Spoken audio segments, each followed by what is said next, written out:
First of all, I would like to thank KS College for such a good lunch, and sir, you have taken us back to our college days. Thank you very much for that. And I know this session is after lunch, and I hope I will not make you sleep. So I'm Malathi. I'm currently working as a principal technical writer at Bhumi Software Limited.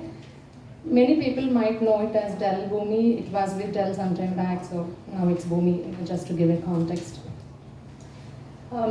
So I was hired by Bhumi to lead API and SDK documentation, along with creating a new website for developer documentation. Now, that was my project that I haven't done before any time. Although I worked in SAP SuccessFactors, I was leading the API documentation there, and I was also leading API documentation at Conviva, but I had never built a whole website as such. I'm coming here with an experience of 17 years, where 12 years of my life I had spent as a Java developer, database, front end, anything. I was just a developer, and where I moved towards writing. So with that background, I had taken this project as a challenge, and when I had started this project, I was looking for some help. I reached out to people in TWT group also. I gathered some help from here and there. And at that time itself, I have decided that, when I'm done with this project, I would share my knowledge with all of you. And I told that to Punit also. And this came at the right time, that the project is 6 months. We're almost going to launch it. So I'm going to share my journey today, my experience. My story, it is basically nothing. So there might be common use cases. You all would have come across some of them or all of them, or maybe none. So this is just purely with the organization, what is working for them and what worked for me, and that way. So let's go. Can I?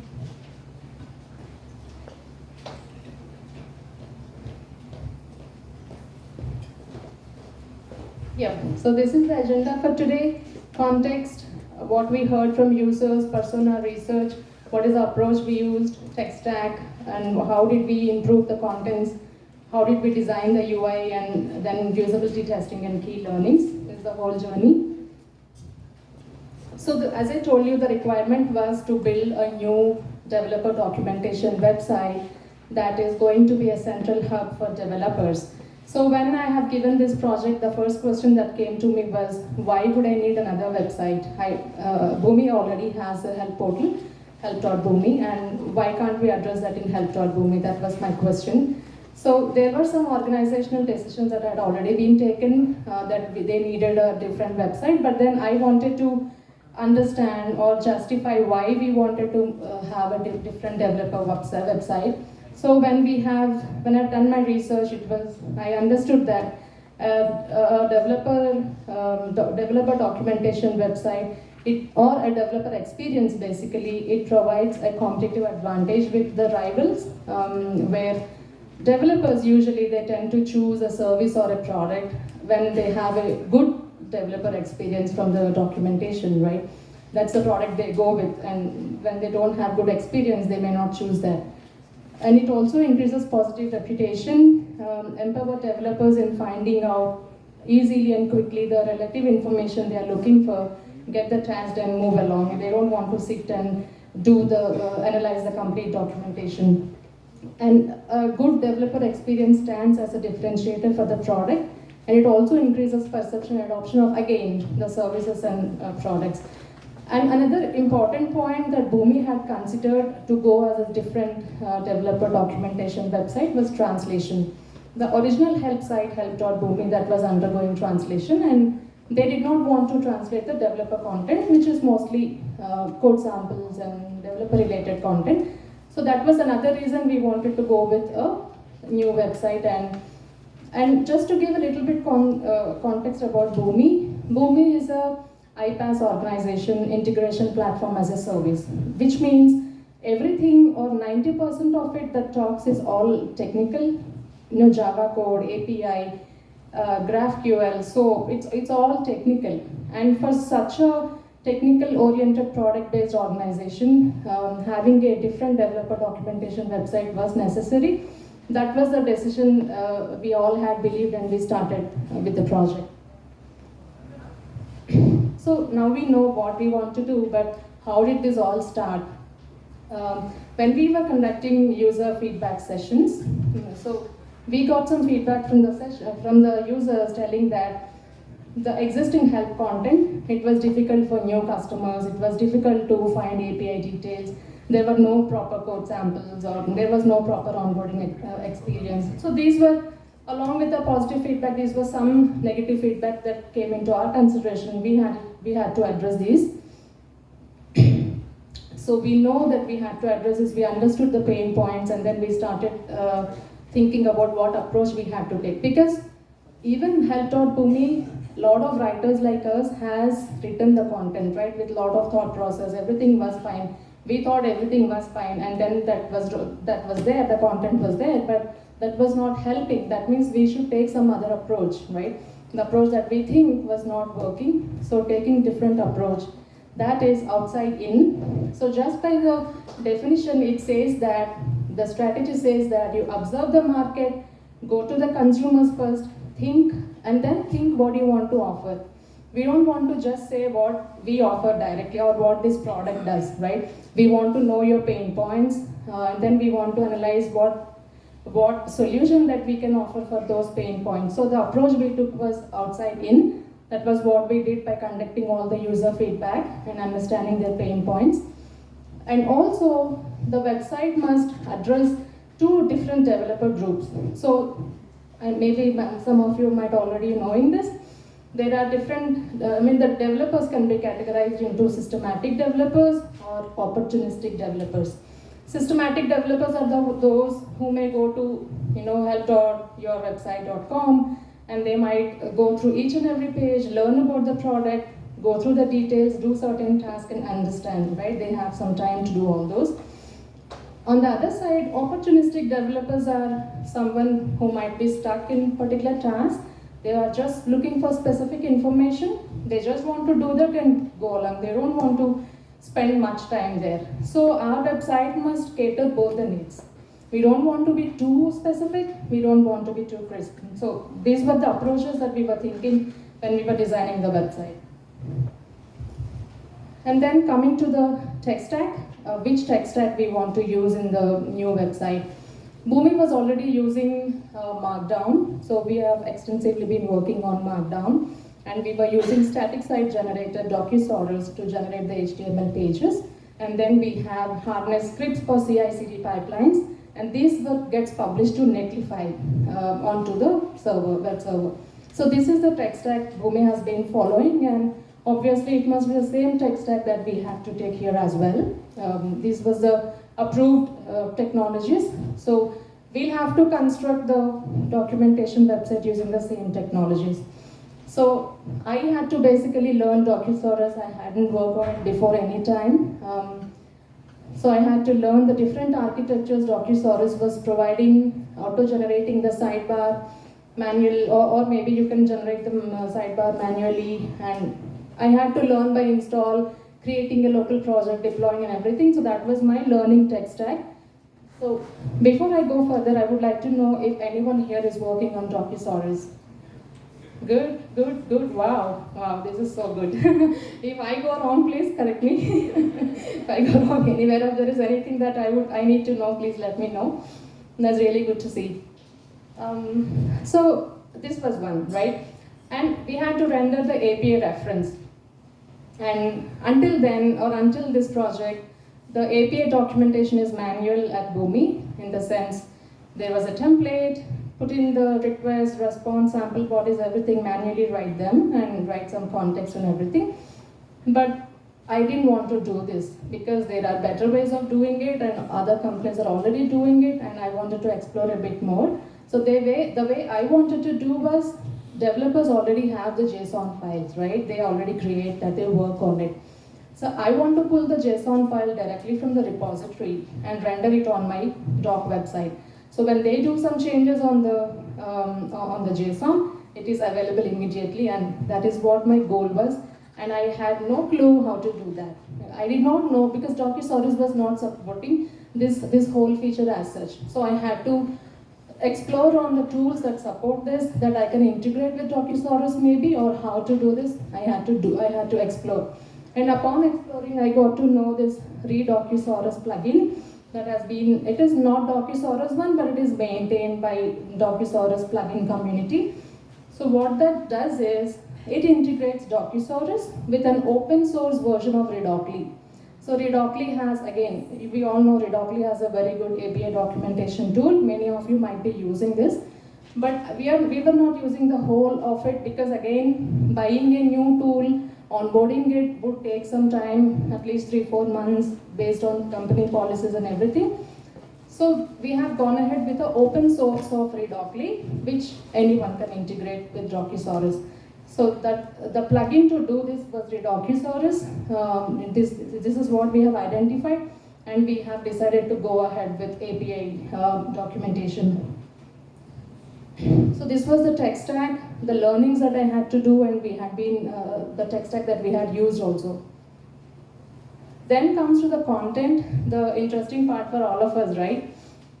Again, as I told you, this is not a migration project, right? If we had just had to migrate, there was no point at all. So we really had to understand what were the pain points, why, where the writers earlier went wrong in analyzing, right? And what are we and how are we addressing that now as per the new trend? That's all about this. So I, being a developer in the past, had really helped me here, and I started doing the content auditing. So the content here, when I talk about content, because we are talking about developer documentation, it's all code samples, SDKs, API reference, change logs, maybe some tutorials. So this is the content that we have to do the audit for. They are not any long articles or not concept things that you can just read and understand. No, it was, for example, installing Gradle, installing Maven, and then building something out using those, and installing Java. And at the end of it, we will be seeing some projects and files getting created, and we had to test all of those. Like, I wanted to test all of those. That was what I was calling as content auditing, to understand what is the pain point, why are developers stuck, and why we are getting so much of improvement feedback. So there were some 110 odd files that I literally had to test it and use my expertise in understanding as a developer what I was expecting maybe, and where the writers went wrong. We had noted on all the points, and then I've come up with a strategy to address all the pain points. Now we understood what were the issues, we have to improve them. And some pain points, maybe I can say that the documentation was assuming a certain level of developer expertise. Probably when a developer at that expertise is coming, maybe for them it was working, but if a new developer was coming, it was not working because those assumptions were not met. They were very basic developers. And you just cannot assume that someone might know something. So that was first point that was clearly we had to address. And cater to the use cases. Obviously, this is something that we all follow. We cater to the use cases and look out for any possibility to improve, right? Or simplify the architecture. So this was something that I had taken apart from the feedback. This is just to ease the writers, or when we are improvising some architecture, that would ease the writers within the team. And some improvements, like for example, I know many of you might be working on Markdown, and raise your hands if you agree that Markdown does not provide it does not do good with images. Do you agree? Right. So earlier to this, I was working in data, I was working with Madcap Flare, and I must agree, Madcap Flare does very good with images. We can use thumbnails, we can go fancy with images with Madcap Flare. And then after that, when I switched here, Markdown, and then I could not bring any image thumbnail at all. That was concerning, that was worrying, like how could we not do that? So when I was trying and exploring a little bit more, then I came across some plugins, zooming plugins, where I can do with Docusaurus. You agree with that, right? Yeah. So we integrated that, and so that you click the image, you can put small image or less width and less height. put the image and it will zoom in. So those kind of small possibilities of improvements, right? This is nothing doing with the content, but it would improve your content readability so much. So we can look for any possibility of such small changes. And coming into simplifying architecture of DocuSaurus, again you guys are here and you might be knowing DocuSaurus. Using DocuSaurus we can auto-generate the sidebar or we can manually create the categories. So unfortunately, maybe we did not have the expertise, but help.boomi had the manual creation of sidebar, and that file was 20,000 lines, and it was such a pain for the team within to make any edits to that page. So that was something I thought, no, this should not be the ideal way of doing, and now that the opportunity is there, let us redo it. And we have done a little bit more exploration on the auto-generation part of sidebars and everything. And that really worked well, and now the lines are probably 10 in that particular file. With just 10 lines, the whole sidebar navigation, everything is auto-generated. So the architecture is there, just that we have to make use of it.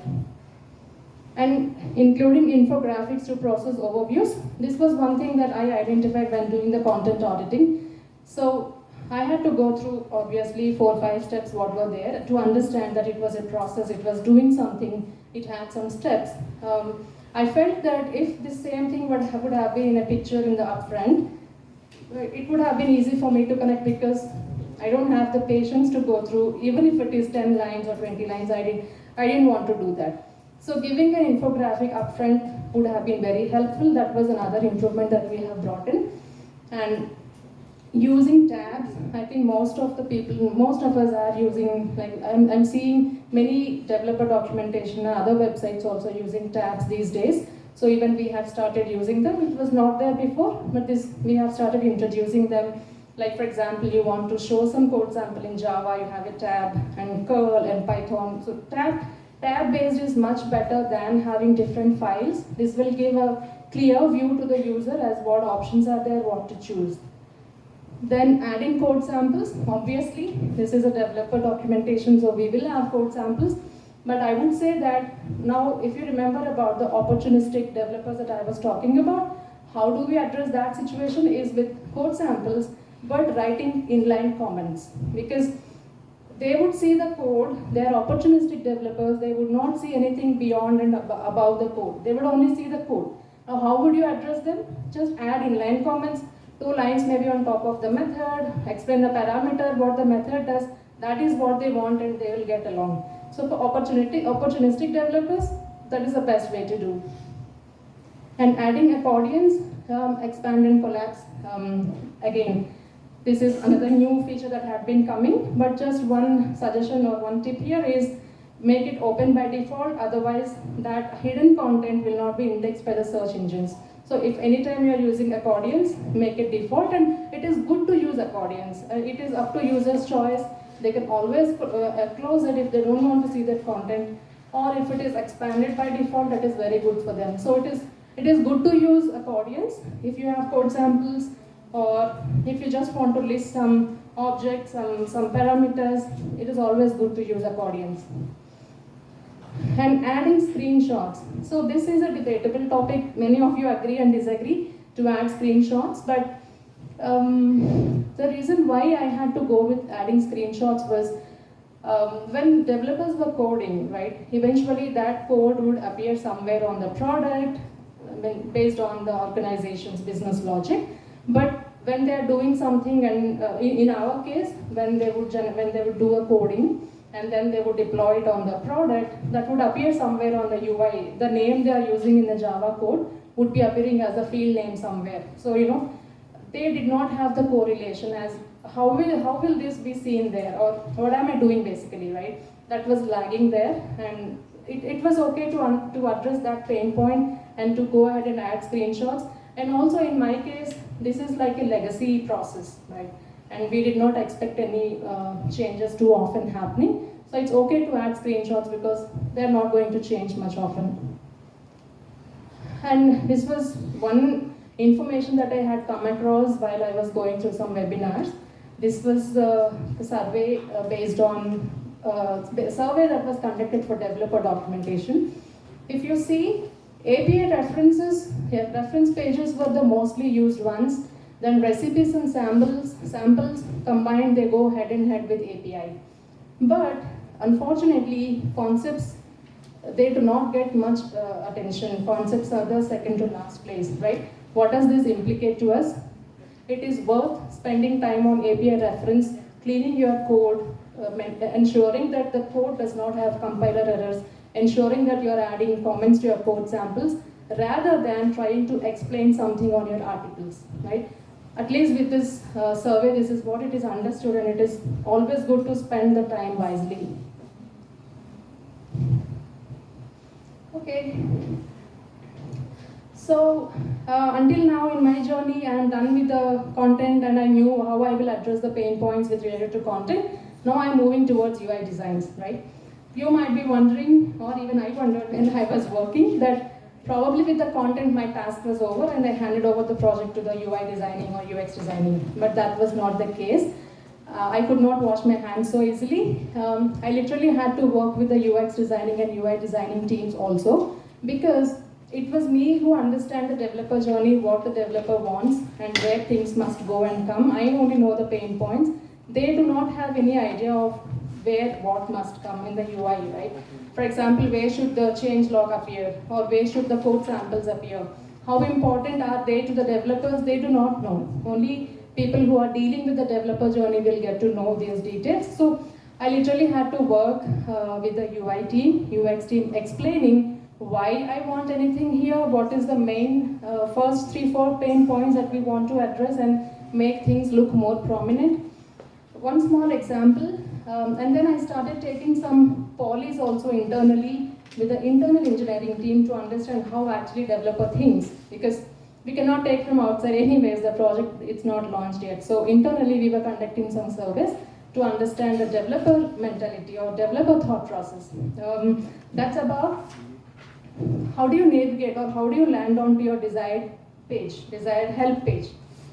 So few people, or at least I was thinking, because maybe I was dealing with the whole thing, I was thinking that people may come to developer.boomi.com, they may go to connectors, they go to here, they go here, and they can land onto the page. But if you see, that is the last option where only one vote I got. Browse the path on help.boomi or developer.boomi. So that is not the optimized way at all. So the way we were thinking, or I was thinking, was not correct at all. So these kind of surveys really help us look at the reality. And as we see here, most of the people want to search, if it is a public documentation, they want to search using the Google search engine and land down to the desired pages. Or if you have a search engine inside your documentation, they might want to search there, but they really don't want to go through the whole path. So with that understanding, the designs have been changed completely. Earlier we thought we had to go with the horizontal tab because everything must be visible right up front there for them, those options. But with this survey, it was much clear that we could go with the drop down as well, because it doesn't matter. You don't really need to show all the options. They just want to land onto the page. So the designs have been changed. So this is one of the examples. Such kind of polys and research happened before designing the page very carefully and crafting it specifically for developers. And we wanted to tackle these pain points, easy access to tutorials. We didn't want to bury any of this information underneath somewhere. And code samples, make them available clearly, change log, easy access to developer community, and ensure the portal is accessible and responsive. So these were our main aim with respect to UI designs.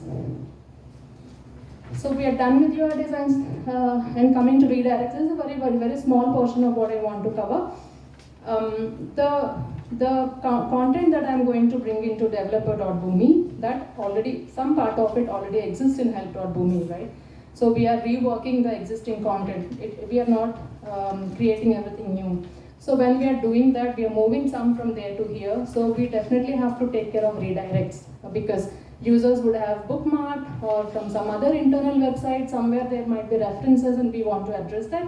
So we had to take care of redirects, and fortunately, because we were using Netlify offers this service as, we just have to feed the text file where it would have from, to, and feed the text file, it would take care of all the redirects.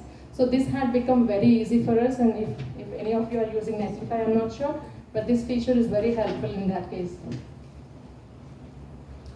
Then coming to usability testing, I think it was, when I was going through Zubin's session, we were all discussing actually, it was so good to know about that tool, because we have incorporated, or we have given almost 6 weeks of time for usability testing before we launched the project. And it's the current month, the June month, we have planned for usability testing. And why we have to do usability testing? It gives you a preview of how well your documentation will perform once it's published, right? We want to know that experience firsthand. So, and we wanted to take some time for usability testing. So there were a lot of pushbacks there, from the engineering team, because we wanted to involve the real developers within the engineering team. Our content team might not have the expertise to do that level of testing, right? Because not everyone might be knowing how to install Gradle, how to do Java coding and everything. So we really wanted to get help from engineering team, and there were pushbacks that it would take so much time, we don't have resources, we are done with Q3 planning, blah, blah. So I really had to reduce the scope, reach out to multiple teams, split the task, like give 2 tasks for each team so that we are covered through overall. We have come up with, very lean plan, not that is spread across. And content team is doing the user experience testing, as how the user experience after all, right? After going, how frustrating or how cool it is when they were going through the website. So that kind of feedback your content team was taking care of. I think as most of this here was APIs, I was testing using Postman, but I think what Zubin was telling was related to usability testing, and this is a scope for us to check that tool actually, and thank you Zubin for sharing those details. Yeah, and this was one more thing I have come across and I just thought of sharing. Users can overlook poor grammar. Blogs and YouTube are proof of that. But users cannot overlook instructions that don't work, that don't speak to the real steps and challenges they face. So this was one reason, and we wanted to ensure that we are addressing this issue before we were launching. So this was about the usability testing. And yeah, what do they test in the usability testing? They test the readability, visual appeal, content structure, technical accuracy, and user experience. And there are different ways of testing: paraphrase testing, task-based testing, where they test the technical accuracy, plus-minus testing. I think it would it would give the readability score and everything. We are doing the task-based testing. We still have to explore the paraphrase and plus-minus testing, but just for awareness, I have added those details here. So this is the overall project. If just to summarize, we know what the requirement, then we heard from the users, then we have come up with the content audit and content strategy. We have addressed all those problems, and then we moved towards UI designs. Then we took some polls from within the engineering team. UI designs were done, and we moved towards usability testing, and it's all done. And our product is going to be launched next month, 3rd week of July. So in this throughout journey, these are some key points that I have noted down and I wanted to share with you. First thing is, know your product. Everything is use case based. I'm sure you all would agree with this. Knowing the product is much more important than anything. And only if we know the product, if we know the user journey, we can come up with good use cases and we can come up with good task-based writing. And audit the content, know the pain points. I think I spoke sufficient on auditing the content and why it is needed. Evaluate the tech stack. We should definitely evaluate the tech stack and having, checking with other about what options are available, which one is best for you. Choosing a tech stack is a very responsible job and very responsible role, which was a little difficult for me because the decision matters a lot. So we will have to really spend some time when you're choosing the tech stack. And create content based on user journey. Look out for plugins, as I said. There are a couple of plugins I'll talk about in the next slide. And most importantly, believe in your plan and work. As I said, When I was working with the UI and UX designs, it was not easy for me. It was not a cakewalk. There were a lot of pushbacks, and I really had to stand for myself as why I believe that that was the right way of doing. And we should believe in our work. That was something I really learned in the whole journey. Doing our work regularly must be okay, but answering the pushbacks and standing for them is really, we should understand, we should empathize with the users and stand for them. That was one key thing that I have learned in this whole journey. Be assertive in the same lines. Do your homework before getting into discussions, definitely, because this is a collaborative effort. There are multiple teams getting involved, it's not a silo project. So I always did my homework. Obviously, I did not know many things, but at least know the terms, where it is used, something about it before getting into a discussion. It was really helping me. As I said, it's a collaborative process with cross-functional teams, so we must be ready for it. Then, related to content, these were the key learnings. Mentioned code samples at the beginning of the topic. So when I was auditing the content, I observed that there was a huge page, there was a lot of content, and maybe towards the end of it, there was a code sample. I did not like that, because being a developer, that was not what I was looking for. If you had given me the code upfront, I probably would not need to spend the time for the rest of the things. So it's always good to mention the code sample as top as possible. Whatever you want to write, short description, and then put the code sample at the upfront. That will help the developers so much. Add comments to the code samples. This we discussed already, and here I wanted to bring in one. AI tool, which is Mintlify AI Dot Writer. This is a VS Code extension. How it works is, if you have some Java code in the VS Code, you install the extension and just choose the Java code and generate docs. It would generate some 3-4 sentences about explaining that particular method. Either you can use this as inline comment, or you can use this in the content, somewhere in the content. That's up to you. But there is that tool that you can use, and that would cover a lot of programming languages, including Python, C, XML, and JavaScript, and there are a lot of them. Basic, all languages are covered. It's a good one, you can check that out. And rendering the code directly from GitHub. This is one other cool stuff that I have found out. Unfortunately, I could not use this because we were hosting in Bitbucket, and this plugin was only pulling the information from GitHub. I could not use it, but given a chance, I would definitely love to use this. So what it does is, there is a syntax that we'll have to use in the code and give the website, the URL basically. On page load, whenever you're going onto that page, on page load, this plugin would directly pull the code from GitHub and render there. So imagine how easy it would be when developers are changing something there, and it would obviously available here. A lot of in-between work is reduced using this tool. Maybe you can try this also.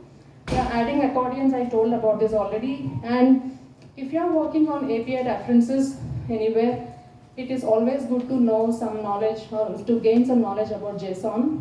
That will really help. One example I will tell you. At Boomi, the JSONs are automatically generated. I think it must be same at many of the places. Somewhere on the engineering side, they have some tool. They may be using Swagger or anything, but they would auto-generate the JSON based on the Java code. They have some annotations, and by using the annotations, the JSONs are generated. However, they were not generated in the format that I wanted. Everything was grouped in one endpoint. And underneath that, there were some 20-30 endpoints, and that there was no introduction. It was not user-friendly. We cannot just render that JSON on the website. So I literally had to work on the JSON, make my copy of it, edit it, structurize it properly, so that I can render in a user-friendly way and write some introduction and write some details to it. So having a knowledge of JSON or YAML for that matter, whichever you prefer, having some knowledge is really, it will come handy for you if you're working on developer documentation. Similarly, basic understanding of these Java, XML, HTML, CSS, this will also help. At least you can, with minimum understanding of these languages, you can you can get rid of some of the errors in the Java code. For example, semicolon is missing or bracket was not closed properly. If you have that knowledge, at least you don't have to go to developers for certain percentage of it. So it is always good to have details about all these. And yeah, so here my journey is ending, and we all are so excited for next month. My team is here, Chandana, Pania, Bhumi, Rose, we all are from Bhumi, and we all are excitedly waiting for developer.bhumi getting released next month.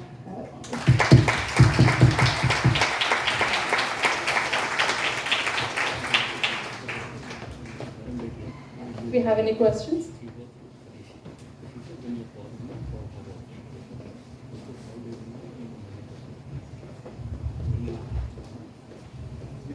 Thanks, Malathi. Great session. Thank you. A lot of learnings. I did evaluate Netlify, but we moved out of it. Looking for CloudFront.